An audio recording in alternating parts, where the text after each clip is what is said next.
Hi, I'm Michael. And I'm Justin. And this is our podcast where we discuss what we find interesting about the intersection of Web3 and digital security as we know it. Between us, we have years of experience securing digital products and infrastructure, which has led us to be constantly curious about what's next. Which is what this podcast is about, sharing our journey as we update our mental models for security in the next internet. Hello, and welcome back to Not Your Crypto Podcast. This is episode 18 with Michael and myself, Justin. Michael, let's get straight into it. What has caught your attention recently on the interwebs? Let's do it. All right. So, how many episodes ago was it? A few episodes ago, we talked about Polymarket. Yes, right? I think it's like 3 It wasn't that long. Yeah. It was not. We had a big break in between. Yeah. So you Polymarket, blockchain-based prediction market. Prediction market is a thing where you can bet on the outcome of real-world events. Yeah. And instead of the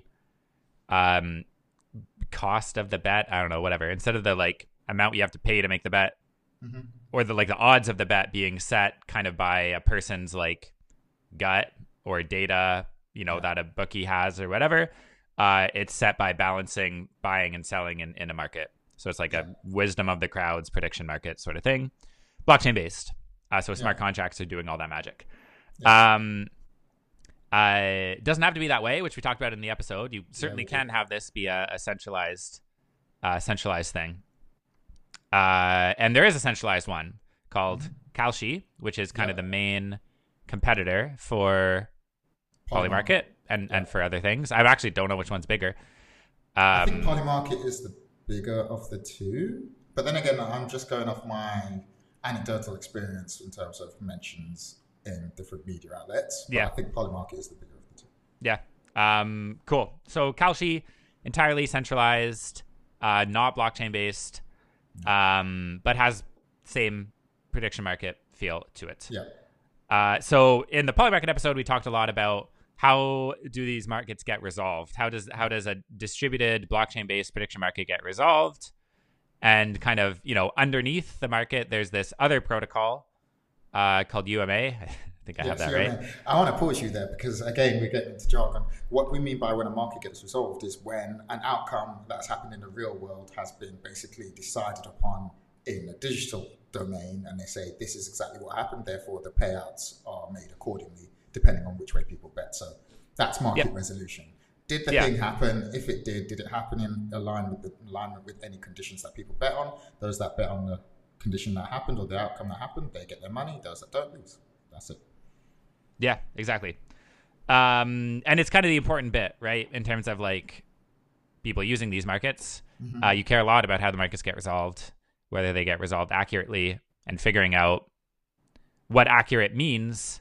Is somebody's job to do that. So in a decentralized world, that's handled through this UMA protocol. We had a discussion in that episode about how it works, kind of design features of that and what that means. Kalshi, the story is simpler.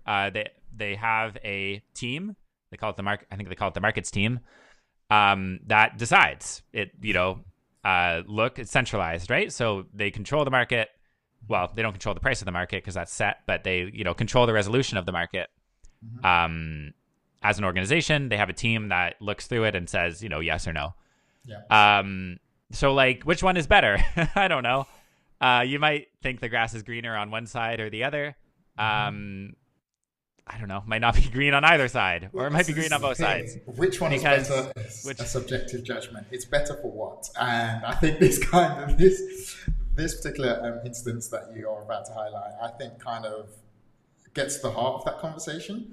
Better for what? As in, is it better because it's decentralized and therefore there's less control and less likely to be manipulated by a malicious, the actual central counterparty becoming malicious or doing something you don't like?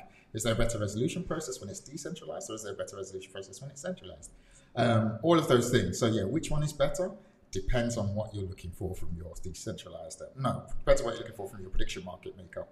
Yeah. I think, I don't know. I think it also depends on who you want to be mad at when it goes not your way. Do you want to be mad at a specific organization, or do you want to be mad at a decentralized protocol in Wales and whatever?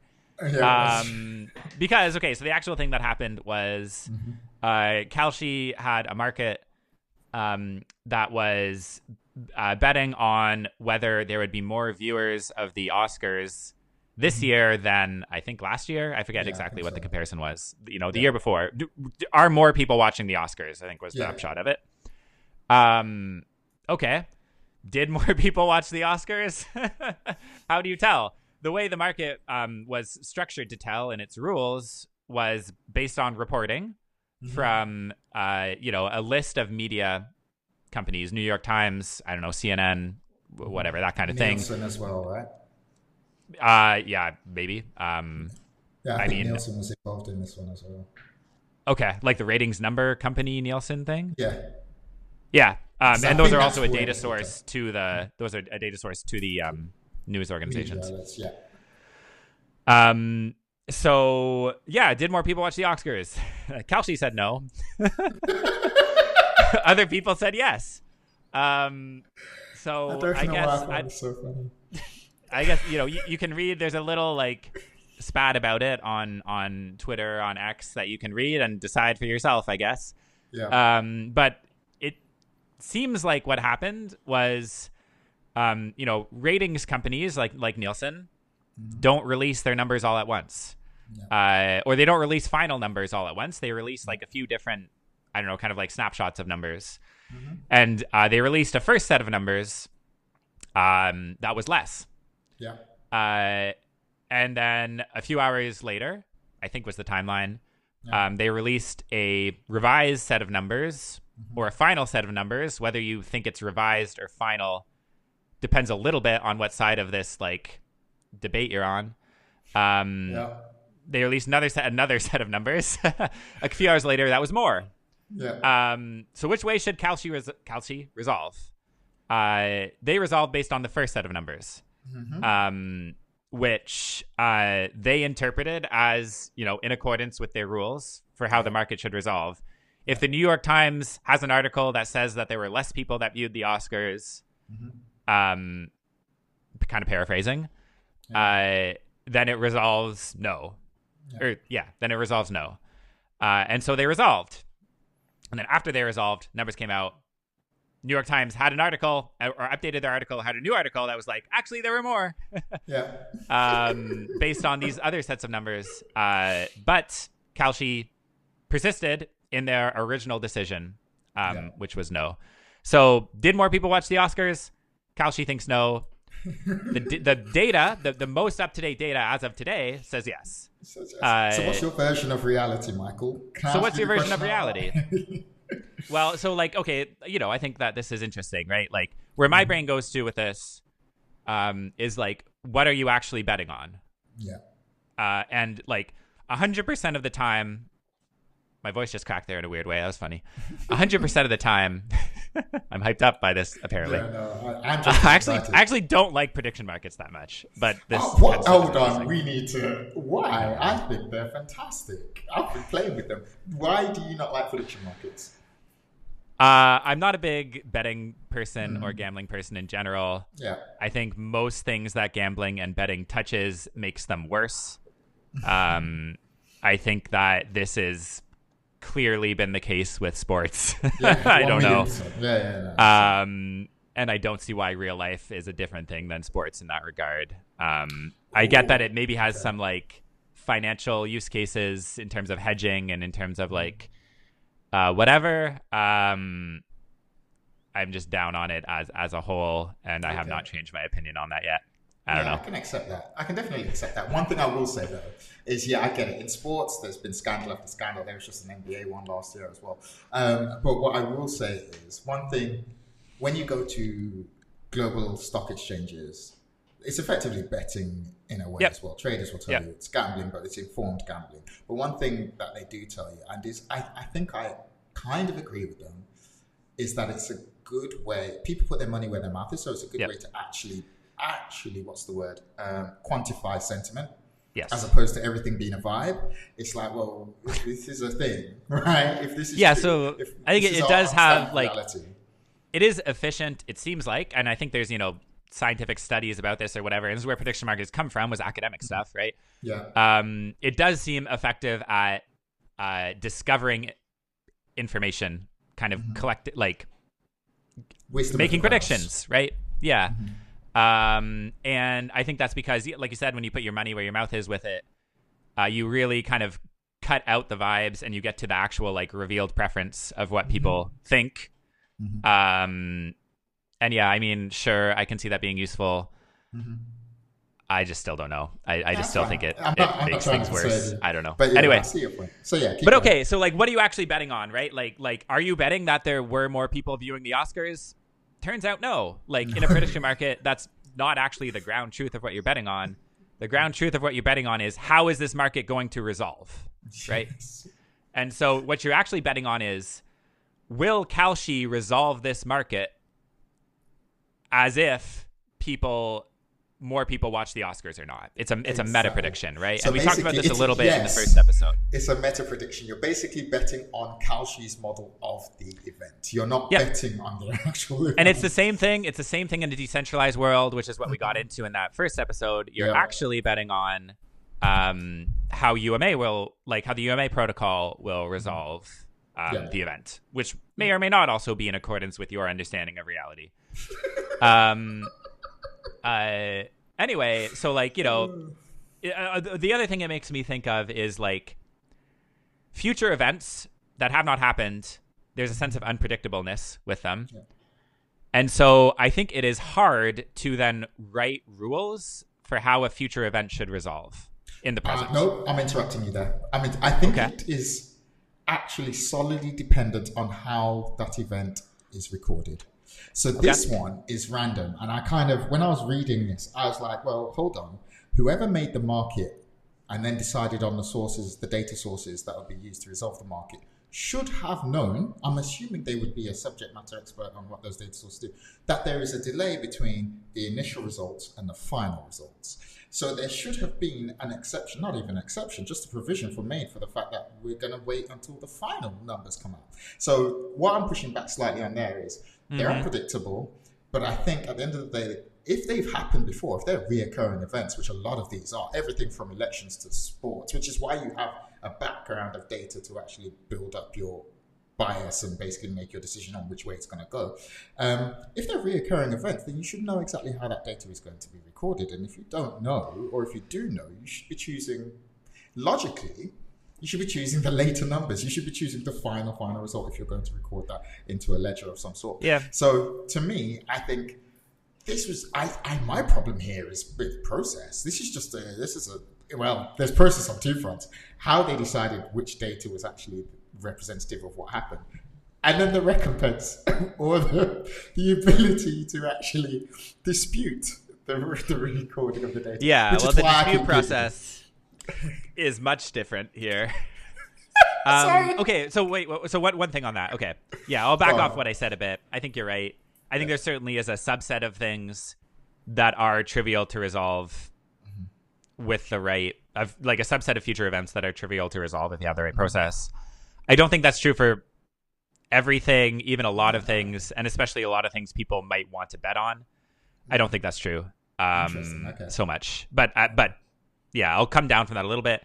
My other thought that makes me think of is it seems like quick resolution is like the root of a lot of problems in these prediction markets. Yeah. Like trying to resolve very quick to when the event happens. Yeah.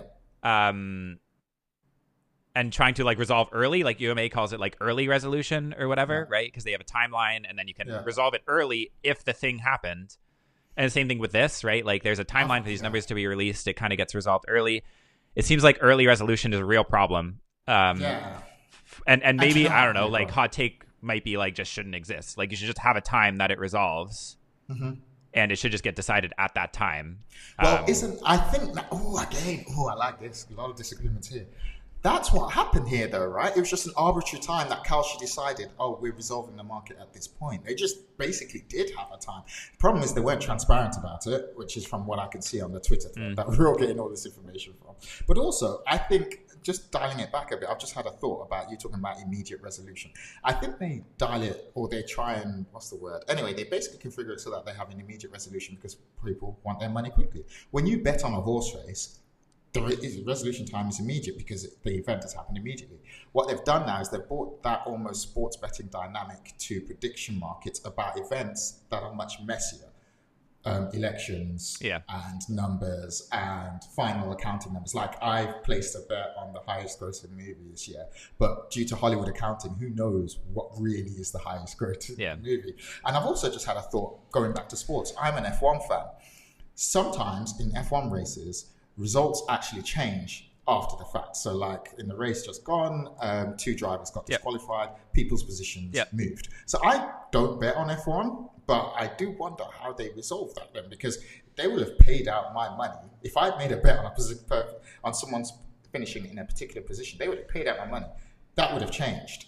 So I'm just wondering, I think quick resolution is a problem, but I can also understand why they've erred for it. But context changes. These events are different now. They're more complex. So anyway, I think that's why they try to peg it a lot to like, okay, so you can think about the same thing like with the Olympics or something, right? Like, who's the gold medal winner of this event in this year? That answer might change over time because like after, you know, somebody wins and then there's like a doping scandal or whatever. And then, you know, they take it away and give it to somebody else. Yeah. So I think that's why when they like resolve these things, a lot of times they peg it to like news stories, right? Yeah. Like they don't say in the IOC record book or what, or you know, maybe you say in the IOC record book at this date, it's this person. Yeah. But yeah, like I don't know, not to get too into a certain direction about it, but like a lot of the reality of things we want to bet on is socially constructed. Yes. And changes over time. And so like we need a way, like all these things are trying to have a way to quantify that social construction so that you can bet on it. And then it feels weird when our social construction of like a reality changes. You know what I mean? It's not even weird. I think they just don't have a provision for the fact that reality does change over time. I think it's this, again, you and I are on opposite ends of this in some ways, because this is a similar thing to, I'm reaching with that. But basically my point is this: all they need is a provision to roll this back. This is not rocket science. Okay. But how do you roll back giving people money though? Okay, so maybe you don't need a provision to roll it back. Maybe you need a provision to understand, okay, you decide at a certain point in time, and then if you're wrong, I mean, you can restitute, like you can give restitution to the people that maybe should have gotten it or whatever, and then you're out of pocket, which is why you don't do that. How about I got one? How about they were just, in this case, just transparent about A, the resolution time, so that everybody knew when they're betting that the resolution time was, and B, that's it. Just be transparent about the resolution time. And so that way people will actually know, okay, well, at the end of the day, the hammer's going to fall at this time. And even if they're wrong, they've told me going into this before I place this bet. That was what was weird about this one. I was like, okay, but I'm pretty sure they didn't make this market themselves. It would have been a user of their platform that created this market. So I think the way it works is like users can propose markets. Okay. But I think Kalshi does come up with the actual market. Like they do formalize it into the actual market. Yeah. Got you. And that's the centralized part as opposed to Polymarkets. I think so. I was trying to read up on that before. I think that's how it works. Anyways, okay. Yeah. That's the art. That's a lot of time on this one. Yeah, we should probably get to the actual episode. We should get to the meat. But this one, I just want to say, this one made me chuckle a lot. I strongly suggest anyone who likes a bit of an X/Twitter spat, go and look this one up, because the write-up of it is hilarious. The guy is just like, he was told, look, he realized there was a problem. He said, where do I go to go and resolve this problem? They were told to go and shout to people on Discord. I was rolling on the floor. I'm sorry. That one absolutely sent me. For a centralized and, keyword here, regulated platform. And Kalshi shout about the fact they're regulated. Their resolution processes go and shout at someone on the internet. That sent me. That sent me, and it still does. Anyway, moving on to our topic. Oh, sorry, Michael, unless you have any final thoughts you'd like to Oh, maybe. I mean, but like, I don't want to keep going. Like, I guess final thoughts, like it is a very difficult thing to do. Running these things is a very difficult thing to do. Like, not pointing fingers and saying things are done, you know, like, it's easy to say should have and would have and whatever. Yeah, it's a very difficult thing to do. There's a lot of concerns Kalshi has that are completely unrelated to this specific market getting resolved, you know, a specific way that come into play in their decision and in their response to the decision. And like, it's exceedingly non-trivial. But I think like, you know, in a regulated market in America, I guess like the ground restitution for this, if you think you have been wronged, is like the courts, right? Who will then add another layer of arbitration to decisioning about what happened here and what reality was. And it's like a meta layer on top of that.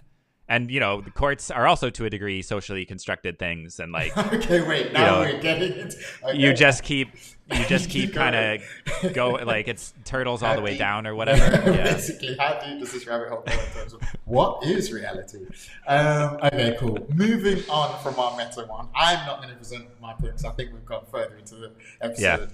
Let's go. But I've been reading about some random things which were quite cool, some technical things. But let's move on to the main episode. Our main event, that was the undercard.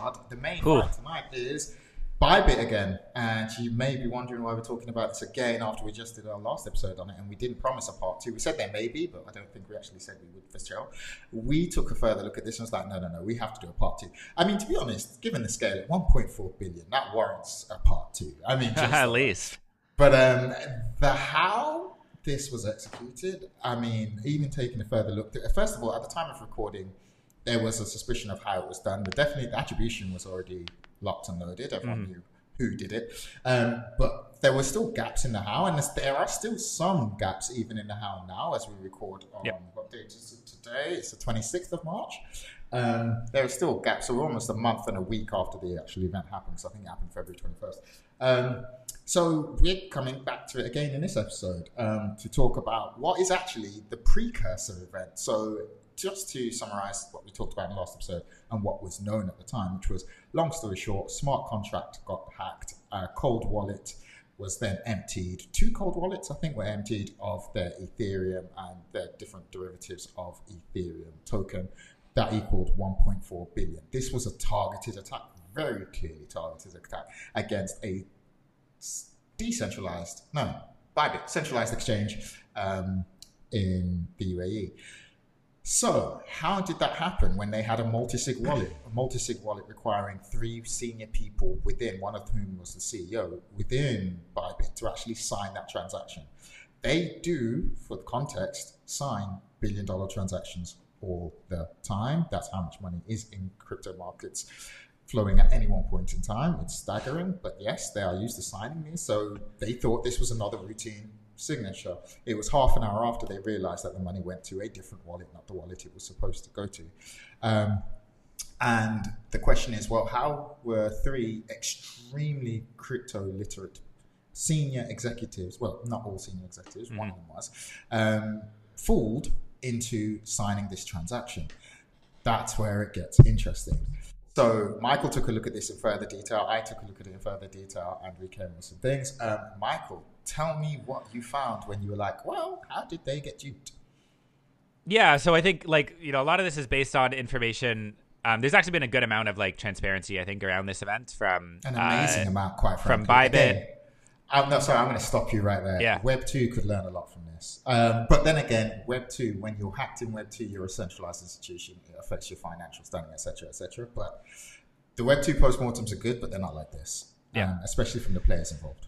So from ByBit and from Safe, I think those are the 2 main players who have kind of been releasing, relevant info. But yeah, like the unresolved question at the, in the last episode, we looked at the Web3 perspective, well, the crypto, blockchain perspective of it, really. I guess Web3 is not quite the right term there because whatever. But, looking at the transaction, breaking down the actual transaction, what was in it, why did it kind of look good but act bad? How did that smart contract, redirection kind of thing happen and all that. Yep. But the unresolved question at the end of it was, how did this transaction get in front of ByBit in the first place? What was the genesis of this transaction getting shown to them for approval, for signature? And there was, speculation about how that happened at the time. I think the most immediate place your mind goes to is the ByBit employees' devices were compromised and showed them this transaction or something that's kind of the path you might think of. Yeah. But then the other theory was, well, maybe it was something within Safe, which is the what do you call it, wallet provider, multisig provider, wallet provider, yeah. Wallet platform, I almost say. Platform, yeah. And maybe there was a problem there, and it showed them the transaction. So I don't know. My brain went to the first option when I first heard about it, but it turns out that it was the second. Hold on. The second being safe. Yeah. Yeah. So Safe tweeted out some information, or like released some information about what happened that we can dig into. Yeah. So yeah, I don't know. Should I keep going? What do you think? Yeah, keep going, because basically, to summarize, as you said, we've now figured out, because what happened, just for those who weren't following this super closely, and you should have been, it was 1.4 billion. No, so those who weren't following super closely, initially when ByBit went public with this, Safe said, we've looked into our systems, it was not us, we are fine. We will continue to do further digging. And they did some further digging and realized it was them. And that's the option 2 that Michael is talking about when he first heard of this in his brain, where he went with, how did this happen? So for context painting again, Safe is, in crypto you sign big transactions with wallets, and Safe it's basically a web platform. It presents itself as a web platform in which you sign these transactions. And therefore, you basically permit something to go through because it's presented to you via a notification or something in a web browser interface. This is the in front of the ByBit employees bit that Mike is making reference to. It was literally in their web browser on the web platform, Safe platform. And it turns out the hackers hacked Safe. Mm. How did they do that? Michael, how did they do it? Sure. So Safe is a website that they go to. They do wallet operations in there, right? Mm-hmm. I guess is the way they were handling operations. it. I like that. Yeah. So how did they do it? Okay. So a Safe. So the theory that the genesis of this was like a compromise of a laptop seemed to be the case. So a developer at Safe had their laptop compromised. Giving access to Lazarus Group is the attribution. Mm-hmm. Giving Lazarus Group, the ability to control and access their laptop. Mm-hmm. So in terms of like how that happened, like a lot of these kind of previous, and even Lazarus Group previously, a lot of that came from like phishing stuff. Mm-hmm. Different kinds of phishing and social engineering plays. Like attachments with malware, or I don't know, whatever, right? A lot of different vectors for that. In this case, it seems to have been a Docker image, I think, was the, like, what they eventually got to as the, thing this developer, like, downloaded and executed or ran that was compromised. So there was some Docker image that they found on disk that looked, like, suspicious, I guess. Yeah. It had some callouts to infrastructure that they linked to being owned by the threat group. Yeah. Okay, so I don't exactly know how.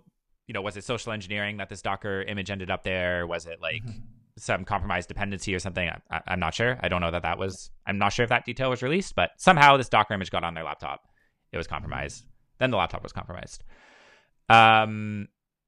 So the attacker's goal from there was to get from the laptop into Safe's application, like into their infrastructure, to be able to modify things on their web app, essentially, right?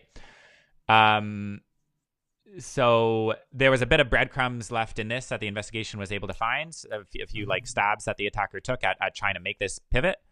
Mm-hmm. They tried to like just access their AWS account, like their AWS like user account.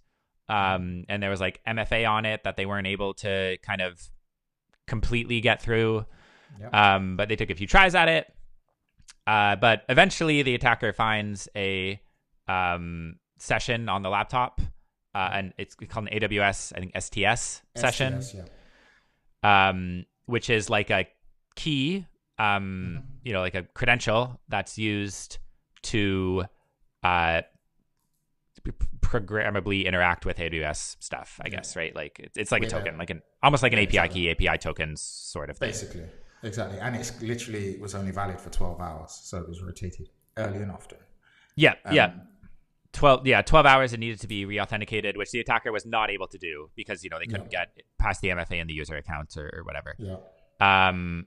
But they were able to use it. Presumably also, like, if it did get rotated, the attacker has like persistence on the laptop and they can just like use it again, right? So a random anecdote here is apparently the attackers shifted their working hours to match that of the developer. So that way when the developer obviously re-authenticated. Oh, I did not see that detail. Yeah, so when the developer re-authenticated, they had the longest amount of access time with that token as well. Cool. So yeah, once they found this session and figured out how they were able to use it, then they were able to access the AWS environment of Safe, or at least whichever one this credential had access to. And from there, they wanted to change the application, right? And there's like probably a lot of options for how they could have done this. I don't exactly know what their decision process was through this, but the path they took was to like target the actual front end of the application. So like the front end code that the application is delivering. Like a lot of times, like web application, whatever. I don't know. I'm gonna like start spouting off stuff that probably doesn't matter too much, and I'll probably get it wrong. But like web applications, Web 2 applications. One thing they do to make themselves work is pull in a lot of assets for like obviously things like images and static assets like that, but also things like JavaScript code, right? Like you might pull in a JavaScript code from some source to use in the front end of the application and make it do cool stuff or whatever. I don't know. I don't know why I feel old like saying all this. Okay. Anyway, that's what they targeted. And in AWS, there was an S3 bucket that had front-end assets in it, including, I think, some JavaScript code, if I have those details right.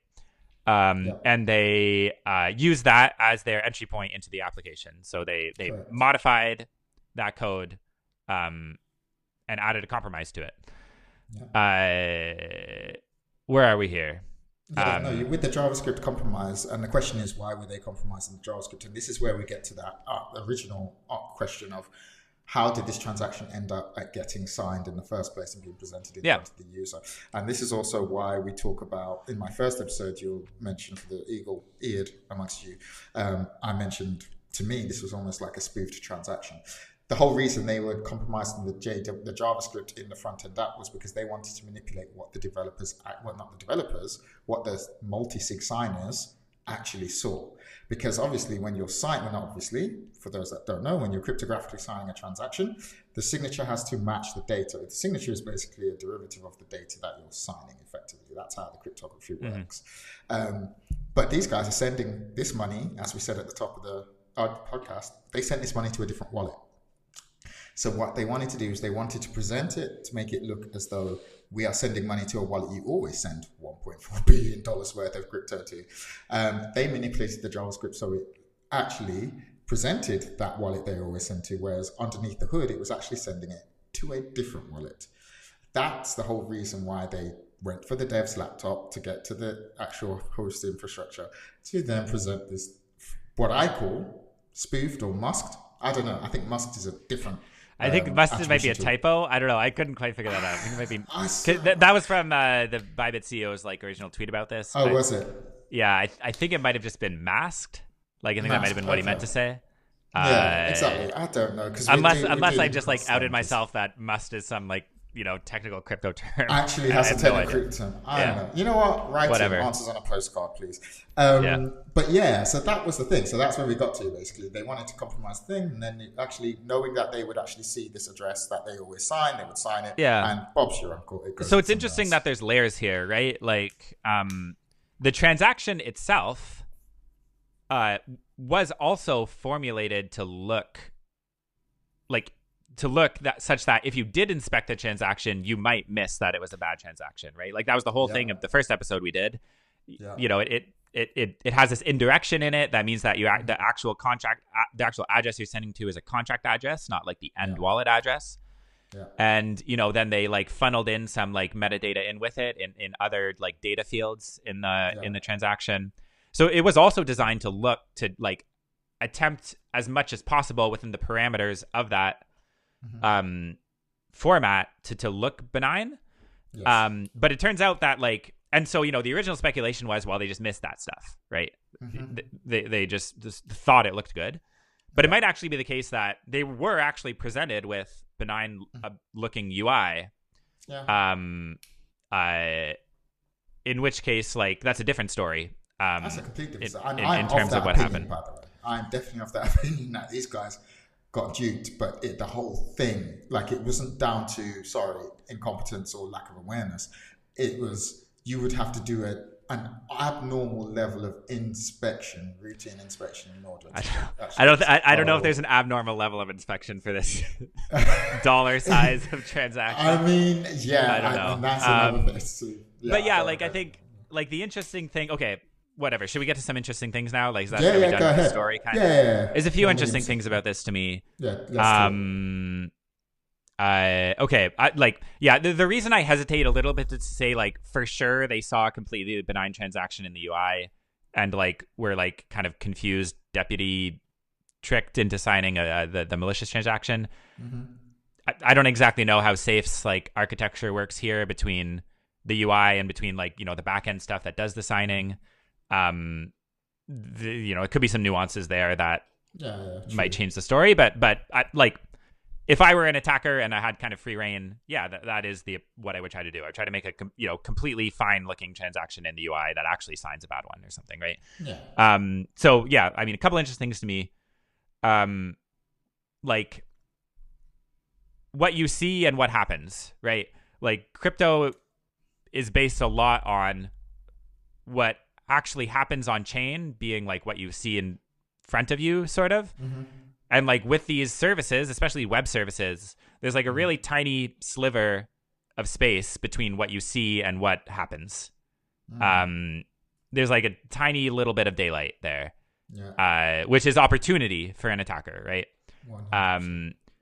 I wonder, like, you know, you can think of a bunch of different ways, like looking at this after the fact. Obviously, you can look back and think about how they could have prevented it. Sure, right? Yeah, of course. Yeah. Definitely a useful exercise to do. Hindsight I wonder. I don't know exactly how Safe works. Like, I don't know. I haven't used Safe. I don't know how it works. I don't know what surfaces they have available. Do they have a mobile app? I'm not sure. I don't know either. If they do, good chance that was less vulnerable to this kind of thing than the web app, unless it's just like a wrapper. So that's something that's like kind of interesting. Maybe. You know, obviously the way people are talking. Hold on, I'm going to pause you right there. Why do you say that? Why do I say mobile apps less vulnerable? Yeah. I mean, depends a bit on how it's built. Like, usually, like, you need to publish the thing. Like, you know, the thing about changing this front-end web code is it gets published immediately. Yeah, sorry, yeah, of course. Unless it's sorry, I've caught up with you. Yeah, if it's a mobile app, you need to publish a new version broadly to pull in new stuff. And there's just, you know, that's time, and then also build process and different tooling that you need to target as the attacker. It's like less straightforward. Not impossible, but a casual quick Google reveals no mobile app. Okay, well, never mind. No, hold on. There is. There's a Safe Wallet on Google Play. Yeah, like, is it fully featured for what they're using this, like, enterprise, you know, multi-sig use case for? I don't know. Quickly scan reads, I think. Okay. So, but I don't know. Just let me spout off, okay? I don't know. Yeah, I'll let you go. Kidding. Go on, get on your box. Get on your soapbox. And then, I think, like, you know, if you were, like, levering security on this up to the nines, right, you wouldn't sign this in a web UI. You would have, like, a hardware wallet thing, which is where the actual signing takes place, right? I don't know. Tell me if I'm right on this. Yeah, I think... you know what? I don't want to put an uncomfortable gap into this place while I do the thinking, into this podcast while I do the thinking. Yeah. But I think there is I don't know. I'm going to say I don't know. I don't know, because what I've seen from security researchers who've, like, what video you and I watched, which I've also put in previous episodes show notes, he makes a big point, Patrick Collins, I think his name's, he makes a big point of talking about how a hardware wallet would have shown the discrepancies between the signing and the contract address or something like that, and the operation, the delegate call, I think. So I don't know. Keep going. Sorry, but anyway, like, no reason. No, it's okay. I think, like, point is, like, yeah, like if you're looking back on this and like improving the process, you probably wouldn't just have it be like a web-based, like the signature being through like a web-based tool. You would have other kind of separate validation. Michael, maybe. It almost sounds you're getting dangerously close to the P word, which we all hate in crypto. It sounds like a process is going on. Oh, yeah. I mean, I'm okay with process when there's billions of dollars going. That is a lie, Michael. You know. No, you're not. right. You're right. You know want me. Speed first. Okay. Yes, I do. I don't know. Anyway, I don't know. Like, I think there's a discussion around like, yeah, other way, like what would be the ideal kind of levered up flow deciding these kinds of transactions? I don't know offhand what the right tools to use are. I hear you groping at it, and you disagreed with me in our last podcast. Okay. I picked up on when I was editing it, but I still think, to me, my brain just says banks do these level of transactions every day. They already have a process for this. And I said to you, they must have a process for this, and not to throw the baby out with the bathwater in terms of the speed that you gain with something like a decentralized setup or a centralized setup that interacts with decentralized protocols. But just lift and shift and then throw out the bits you don't want. And you were like, no, yeah, I get the speed. And I'm like, this is not, you are not reinventing the wheel here. Like, to me, again, I think the point I made of in the last podcast, which again, I still think stands in this one, especially hearing your thoughts there, is the CEO of JP Morgan is not signing billion-dollar transactions, but they do billion-dollar transactions. So I don't know. There's something broken in this process here. Yes, you want to keep your team small, nimble, and whatever, because these are the tenets of decentralized technologies. But you're a centralized exchange dealing with billions of dollars. And if you want to gain people's trust, you've got to have robust processes. That's just kind of how it works. Like, yes, you have trustless technology, but there's a point where it interacts with a human. For me, it's not about speed. Like, I think I don't care about the speed so much. Like, I think I think this should be slow. I think the hesitation is like banks do these transactions, they have these processes, absolutely. I think those processes are really shaped by the kind of counterparties the banks have. Like, banks are doing those kinds of transactions with other banks. True. Very true. And that is a really different kind of counterparty than on the blockchain. I agree to that. And so I think I'm hesitant to say that the same process, not the same, like, obviously you're not advocating for the exact same process to be like for it to be the exact same or whatever. No, but I'm just hesitant about like whether the right context about how transactions happen, like their process is encoding context about how transactions happen between banks.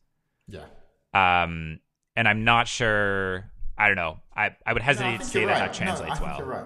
I do think the context in terms of who the counterparties are and the parties involved in general when it comes to these transactions in the real world, not in traditional finance, matter. But I'm a compromising kind of guy. I'm a lover, not a fighter. So I'm like, there's got to be some blend you can take from there. And obviously, you're right. You adapt it to the context because the problem we have with crypto that you don't have so much in TradFi is the velocity which these things can happen. And who gets the reversibility, like the irreversibility, between banks, and this is what I mean about the counterparties. Like, between two banks, things are entirely reversible if a mistake happens, or if whatever, right? Yeah. That's obviously one of the key differences between that world and this world. Like, it's kind of interesting. Like, things are kind of more reversible than you actually think they might be in the crypto world. Which, like, we won't get into a full discussion of like the laundering aspect of this and like what is and isn't kind of reversible there. But like, to get the value out, it does have to flow through other parties that aren't necessarily like the attacker. And so there are points where brakes can be put on things potentially. But yeah, like much less reversible than like a line in a ledger being wrong between two banks, right? Two lines, correct. And having accountability therein. Okay, I think that's kind of time. I think this one's got legs. There might be a part 3 like in 6 months' time when there's like a full Because again, 1.4 billion is a lot of money to go out the door. Shout out to ByBit and Save. Again, this is not an episode where we sit back and sit on our high horse and say, there's so many things that could be wrong. As you can tell from the nature of that discussion, it wasn't the where did they go technically wrong, it's the what happened here and what are the implications for how this whole system works, and are there lessons that could be learned in general. It's more of a strategic discussion, which is kind of where Michael and I love to live. We're more armchair technocrats more than sitting on high horses in ivory towers telling people that they're wrong. So again, this is time. So just like to say thank you for listening. Again, we had an unplanned delay. Hopefully this will be the last unplanned delay. It was actually due to, I'll be honestly, full That's disclosure dangerous to to our say. listeners that are still here. Yeah, I know, I've just set myself up. Set us up. Last time we did have a session ready to record and we had technical issues and then we had to postpone due to that. But hopefully we've got over our technical gremlins now once and for all. And we'll be back in 2 weeks' time. Thank you for listening. Thank you, Michael. You're welcome. Bye. Bye.